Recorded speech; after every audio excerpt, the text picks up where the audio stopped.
In today's video, I'm going to teach you how to connect Gmail to Calendly. By the end, you'll be able to drop your scheduling links and availability straight into emails without leaving your inbox, which saves time and avoids the back and forth of finding a meeting slot.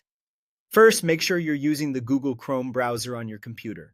The connection we're setting up relies on a Chrome extension, so open Chrome and confirm you're on a stable, up-to-date version. If you use multiple Chrome profiles, double-check you're in the one tied to the Gmail account you plan to use.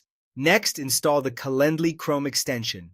Head to the Chrome Web Store and search for Calendly for Chrome. Select the official extension from Calendly, click Add to Chrome, and confirm by choosing Add Extension.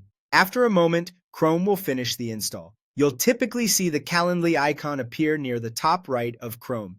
If you don't immediately see it, that's normal. Some extensions sit behind the puzzle-shaped icon until you open them. Now, sign into your Calendly account. After installation, you may be automatically prompted to log in. If not, click the Calendly icon in Chrome to open the sign-in page. Use your usual Calendly credentials or your organization's single sign-on if that's how you normally access Calendly. Once you're signed in, the extension will link your browser to your Calendly workspace. With that done, open Gmail by going to mail.google.com. If Gmail was already open before you installed the extension, give the page a quick refresh so it can load the new toolbar options. You're looking for a small Calendly icon inside Gmail, typically in the message toolbar when you compose or reply to an email. It may also appear in the toolbar at the top of your inbox. Click the Calendly icon. If you're prompted to sign in again, go ahead and complete that. Sometimes Gmail requests a final confirmation so everything is tied to the right account. You may also see a permissions window.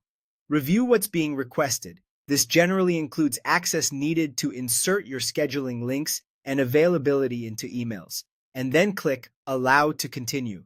Granting these permissions enables the integration to work properly inside Gmail. At this point, the connection is complete. When you compose an email, you should see options from the Calendly icon to quickly insert a link or share available times. If anything doesn't appear right away, refresh Gmail and try again. Also note that workplace security settings can restrict extensions, so if permissions are blocked, you may need an admin's approval.